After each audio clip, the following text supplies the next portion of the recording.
Hello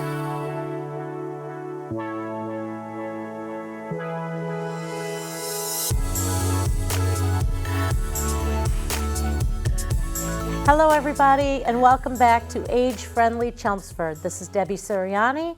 I'm the director of the Chelmsford Senior Center, also the co-chair of the Age Friendly Committee in town with Fred Brousseau. And today we have my co-host, Lisa, is not available. She's on vacation, so I'm happy to take over the lead for her and let her enjoy herself. Today we have a wonderful guest from AgeSpan, and it's Melissa Donegan, and she's the director of the Healthy Living Center of Excellence. Welcome, Melissa. Thank you, Debbie. Thanks for having me. So happy to have you. Now, AgeSpan used to be called Elder Services of the Merrimack Valley. I'll just say that so people know. They switched to AgeSpan a couple of years ago, and but still people sometimes need reminders. Mm-hmm. So tell me a little bit about what your job title is and what you do there. Yeah, so I oversee a department called the Healthy Living Center of Excellence. We're actually a statewide organization, sort of a hub for evidence-based healthy living programs. So we partner with all kinds of organizations like our own across the state. We work with a lot of senior centers and councils on aging, faith-based organizations to run these healthy living workshops out in the community to help older adults and adults with disabilities better manage chronic conditions. Some of them are for falls prevention. We have lots that support caregivers. The Healthy Living Center now is also getting into a lot of work around social isolation and loneliness, health equity, food security, and AgeSpan is also very committed to diversity, equity, and inclusion work, which includes my anti-ageism work and reframing aging. So tell us a little bit, what is the definition of ageism? Yes, I like to use the World Health Organization's definition of ageism. They define ageism as stereotypes, discrimination, and prejudice towards others or yourself based on age. And that's any age. Ageism, it doesn't have sort of an age limit, if you will. Right, right. We were talking a little bit before the camera came on, and we were saying, you know, even some older adults have certain stereotypical ideas about youth. Yeah. And so that's something that we try to break down the walls about too. Yeah. Like kids these days, you Yep. know, saying Yeah. like that. It's like, Yeah. gosh, we have tons of volunteers that are Yep. teenagers and young people, and they're amazing. And so, Yeah, or younger adults not getting an opportunity because of their age. Millennials get picked on quite often. yeah, I've heard of that. Yeah. So tell me a little bit about what the Center for Excellence is doing, Healthy Center for Excellence is doing to combat that. Yeah, so I am a certified trainer through the Center to Reframe Aging, and they did a lot of research. So what's nice is there's a lot of research behind this. It's not people being overly sensitive. And the Frameworks Institute did 5 years of research on how the American public viewed aging and, you know, what that all entailed to help put this together, sort of a training to train the public, train the aging workforce, so we can change sort of people's attitudes about aging, not only the way we view our communities, the way we view our family members, but also the way that we view how we are aging. So at AgeSpan, you know, we are looking at the services that we provide, how we view older adults, our volunteers certainly, and then the trainings that I do. All of our staff, the first day that they start, get a reframing aging training. It doesn't matter if they are working in the finance department or they're working direct service with staff. We really want everybody to really hear that message about how aging is changing. I put up a quote one time on our sign, and it said, aging, so cool, everyone's doing it. Yes, we have pins. I brought you a pin. Oh, great. We made a pin that says that on it. It's the one thing everyone has in common, right? And there's such negative stereotypes around aging. It's very normalized. We can make jokes to somebody, you know. Or about ourselves, or about especially, ourselves, I think. right? Yep, I hear that. So it's something that is avoided. We look at it as a battle and something where, you know, we don't want to get there, but we're all going to get there. So it's the one thing we all have in common. So yeah, I love that. So what are the most common things that people say about aging that you're trying to get them to stop? Yeah, so some of the things, you know, a lot of the stereotypes, so the jokes, you know, about aging, we say senior moment, I'm having a senior moment. You know, think about trying to buy a birthday card, okay? Oh, yeah. They're all riddled with jokes about, you know, everything's falling apart, everything's deteriorating, you're forgetting everything. Yep. You know, you go to the party store, everything, looks like police tape over the hill, right? Yep. Elder speak. So this is when we are really infantilizing older adults. We have kind of a sing-song voice when we talk to them. We call them honey, cutie, sweetie, or we call an older man, or young lady. It's very disrespectful and demeaning. Condescending. And it's harmful. It's harmful to older adults. And when I speak to older adults, I'll see them shake their head, oh yeah, and I say, well, has that ever happened to you? Mm-hmm, it has. And what did you say when that happened? Nothing. I say, well, you can say to them, I prefer to be called, and tell them. Yeah. And it often happens at the doctor's office as well. And I said, yes. You tell them how you prefer to be called. That's fine. The beauty industry, you know, especially for women and those who identify as women, I mean, we're told from a young age that our worth is based on how we look, right? And so as we age, it's a battle. It's a battle. We got to turn back the clock. You need every lotion and potion and they sell everything's a lot. anti-aging. Yeah, and you know, and so we're really trying to show people that older adults can still contribute in their communities, in their workplace, in their families, and we need to set things up to allow them to successfully age. So age-friendly Chelmsford, I mean, that's exactly what the age-friendly movement is all about. We want communities that foster that. And right now, you know, employment and transportation and housing, and none of that is set up to allow for that contribution ongoing. And adults at any age, at any level of ability can still contribute in meaningful ways. So we're really trying to push that message, how, yes, aging is changing, so. Absolutely. I remember a few things. I remember my Nana, I drove her, because she never drove. I drove her to the doctor one time, and she was 92, and we went in together, and the doctor started talking to me, and she was so mad. She's like, I'm in the room, I'm the patient, talk to me. Yeah. And she was very intelligent, very with it, you know, much more so than I think I'll ever be. And the doctor just immediately started talking to me, and it was very upsetting to her and to me. I thought so too. We were talking about the workforce. I have 23 employees at the senior center. A lot of them are part-timers and substitute folks, so not all full-time. But 13 out of the 23 are over 60. And I have most of them are over 70. I have 3 over 80. And my oldest employee is 92 years old. And she's incredible. She's incredible. Yeah. She's capable, she's reliable, she's intelligent, she's compassionate, and I'm going to have her on the show sometime soon too. So you'll get to meet her. But yeah, I've definitely found a lot of very capable and wonderful folks who are, you know, my employees that we've been able to have on staff, and it's definitely helped us a lot. And it's great to have younger folks too, because they all learn from each other. Yes. So yeah, people really need to understand that age does not equal ability. We used to sort of draw that line in the sand at 65 and say, okay, you're retired now.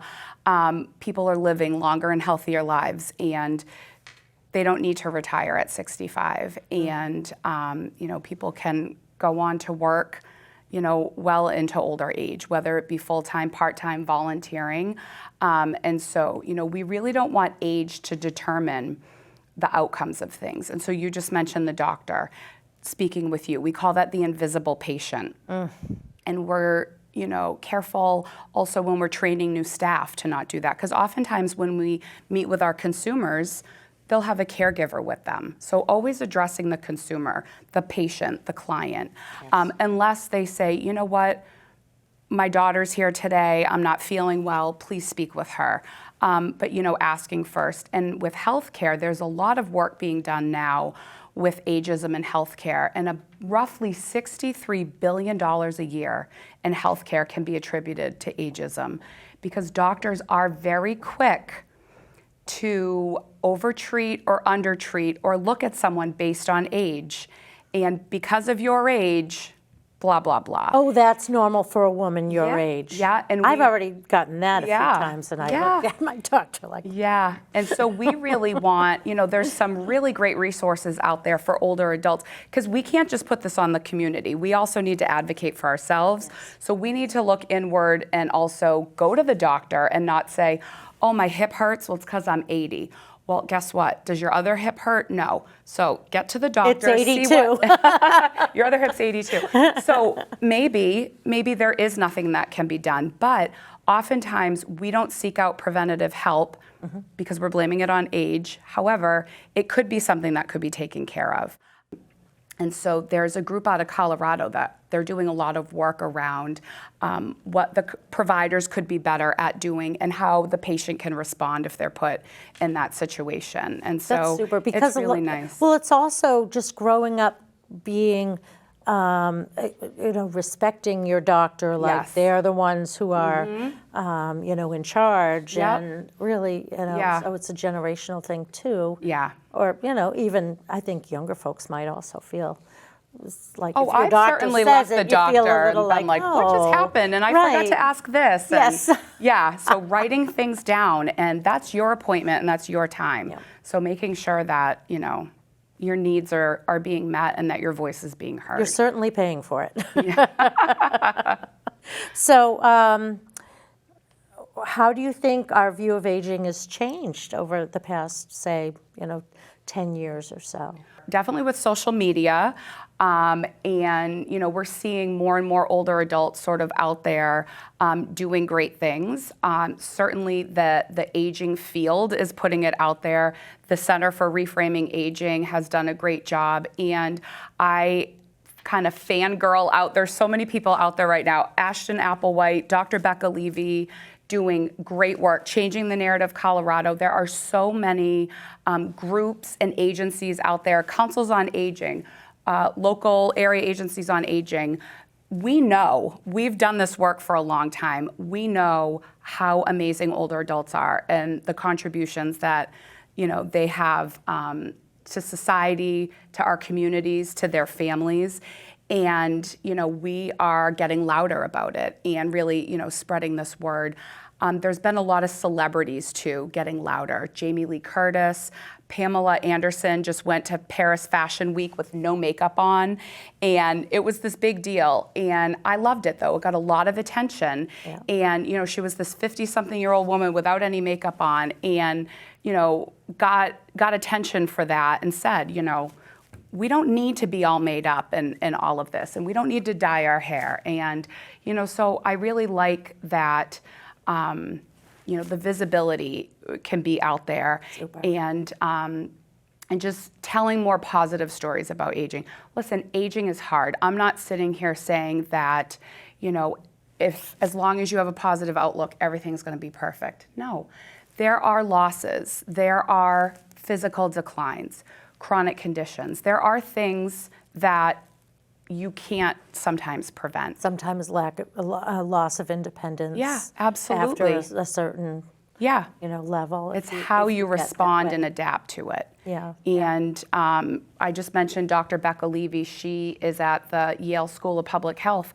She wrote a book, and she was part of something called the longevity study.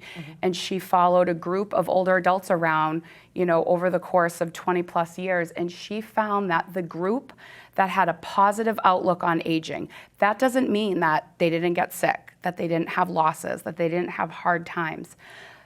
The group that had a positive outlook on aging lived 7.5 years longer than those who didn't. Having a bad outlook on aging, it does. It affects the way you heal.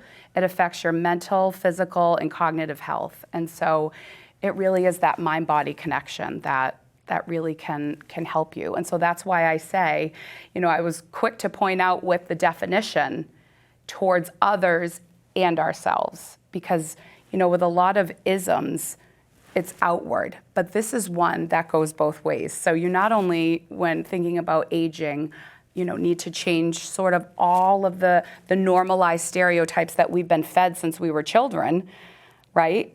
But we have to think about how that impacts us, because then you have self-limiting beliefs, and you might be the one not pursuing something in your older age. Oh, I'm too old for that. Oh, I should have done that when I was younger. No. Well, we talked about women, but also men go through that because then they're maybe not in a job anymore after a certain age, and sometimes that can be a real hit on their self-esteem. Absolutely. And feeling like that's who they were is, their whole identity. And so I think, men struggle with it just as much. Just women talk more about it, maybe. Possibly. Yeah, I think so. I wanted to point out this past Monday, the select board had a meeting at Town Hall, and it was all the board chairs, or not all, but we were all invited, anyways, chairs of different boards in town, to talk with each other and to discuss what the goals were for the next coming year and get to know each other a little bit better. And I looked around the room, and I was very close to the youngest one there, and so many people who are in charge of different boards and committees and doing so much wonderful work in town. We're over 60, over 70, over 80, and a very, very vibrant part of this community. And so one of the things that we do at the Senior Center is also the Senior Tax Worker Program. So people can come back to get a job, basically from the town, and get their money off their taxes for doing work. And so we have people all through all the departments in town helping to do computer work and planning work and answering phones, or physical labor, to driving Meals on Wheels, or painting. Somebody was helping paint at the cemetery. Some stuff, and we have so many amazing, capable people who just happen to be over 60 and are a wonderful asset to the town, and most certainly the Senior Center. So, I've been lucky to be able to see them as someone I can look up to. People that I can look up to, and I can see I could see myself being active like that. And I want to get away from saying they're still working. No, they're working. You're when right. we say, You're right. oh, you look so good for your age. Oh, he's still riding a bike. She's still working. She's still, she's working. He rides a bike. We got to get rid of that word. Still. And you're right. I appreciate that. I love that.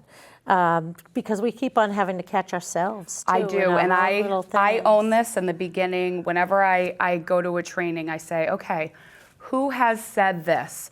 Who has ever thought this? And I say, let's own our bias right up front.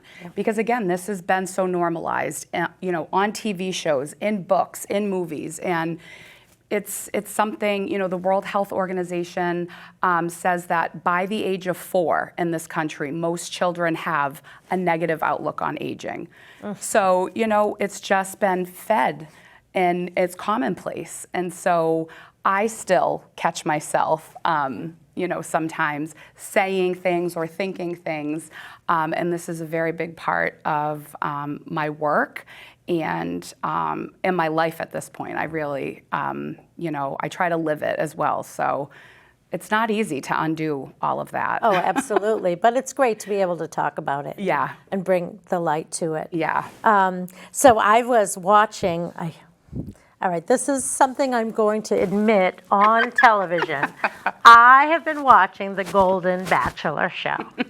Now, if you don't know what that is, it's a show, like kind of a dating show where they have one guy and all these women who want to date him, and he gets to go on dates with all of them and choose ultimately one who's his, love of his life, whatever.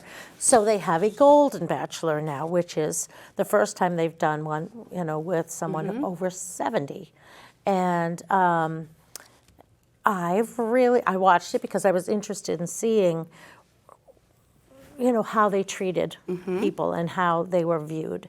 And I have to say, there were a couple little spots where I just said, I'm not a big fan of that, but for the most part, I think it's wonderful. I think it's a great, showcase of people who are vibrant and beautiful and sexy and caring and who have like a depth of beauty and experiences in their life, and I think they've done a very good job with it. Actually, I've enjoyed watching it.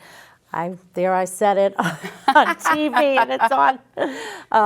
So I haven't watched the end yet, so I don't know how they're going to handle that. But all in all, I have felt like they've been able to portray those people, the women and the gentlemen, in a very positive light, and I thought they did a good job. So I would encourage, get a little watch party going for yourself and let me know what you think. But if nothing else, it can bring up some subjects for people to talk about with each other, like loss, like trust, like hope. And I think it was really pretty well done. So what else is going on? I know that part of what you were doing earlier this year, you were at the Mass Council on Aging conference, where you were helping to train professionals who are in the aging services. So our assistant director, Natalie, went to that workshop of yours, and she said you were fabulous. Oh, thank you, Natalie. What are you teaching people who are like me, professionals in the field? Yeah, we talk about what is ageism so people can recognize it and where is it. And I do talk about the research and that words matter. And I know that you were asking me before, what is wrong with the word senior? Yeah. Everyone wants to change their senior center or their council on aging or elderly this and elder that. And so I talk about the research and what the research showed. Through the Frameworks Institute or through some of these other people that I've named, they are doing research. So, they're not just pulling this stuff out of nowhere. And what's interesting is when the Frameworks Institute was, researching how Americans view aging, they really came to the conclusion that words matter. So when we work with older adults all the time, we might be trying to portray a message to the general public. And we might have a very well-meaning message, and we know what we're intending to say. But when the public is, not an expert in that area, they might say, oh my gosh, not my problem, I'm not dealing with that. So one of the things the research showed is that when the participants in the study were shown the words senior citizens, elderly, they automatically thought of frail, dependent, deterioration. But if they were shown older adult, older American, older people, they had a much more positive reaction. They put themselves in that category. They thought of people that were more independent. And so, I really talk to people about the way that they're framing things moving forward, and that, words matter. The images that we use matter. And I think it's more inclusive language, maybe. Mm-hmm. Yeah. Because I'm an More older neutral. American, too. Yeah. Older than some. Yeah. Using more neutral terms. Also not only focusing on the negative. Yes, we can own that aging is not easy, but let's not just only focus on the negative. Let's tell positive stories about aging. Let's, when the boomers were coming of age, what were we saying? The silver tsunami, the gray wave. Oh, yeah. We were, comparing this group to natural disasters, right? So horrible? let's not do that. Yeah, please don't. So just, some of those tweaks to make. And yeah, so, those are some of the things that, some of the stuff around healthcare, around policy. I mean, COVID really exposed a lot of things that we already knew were going on. Food insecurity, the digital divide, ageism.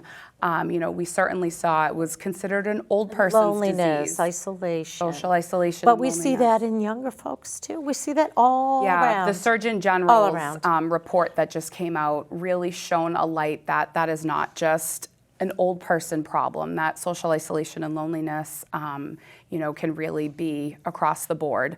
And so, and we really, we kind of cover all of those things. And, we talk about dismantling ageism. What does that look like? Yeah. I ask people to leave there with 2 things they're going to start doing, 2 things they're going to stop doing, and 2 things they're going to keep doing. And it can be personally, at work, in their community. Because again, I just turned 45 and sometimes I'm like, when's my next hair appointment? I'm still doing it, It's not easy to unlearn. And so we got to take baby steps. We have to give ourselves grace, and we do better until we know better. And then when we know better, we do better. That's a Maya Angelou quote. I end every training with that. I love it. Because that's all we can do. And just really learn to celebrate older adults of all abilities, of all ages, give everyone an opportunity. I tell a story about my grandmother who lived in an assisted living for the last 1.5 years of her life. She had dementia. She was living with dementia. And they were doing an activity making gingerbread houses. She took the whole thing over because no one was using the piping bag with the frosting right. And so the staff said something to my mother, and my mother said, well, she owned her own wedding cake business for 40 years. Well, she became the cake decorator there, and every holiday, birthday party, staff retirement, any excuse to have a cake, my meme got to make a cake for everybody. So she could not live on her own. She did not remember who I was the last year of her life, but she was still able to contribute to her community. Her frailty, her dementia, all of those things that somebody might say, oh gosh, put that lady out to pasture, right? That's something we say, oh, put them out to pasture. No, they were still letting her contribute to her community and live and not have her frailty. And greatly benefiting from it. Yeah. I'm sure those kids And, I don't want to discount the super seniors, the folks jumping out of airplanes and running marathons when they're 90.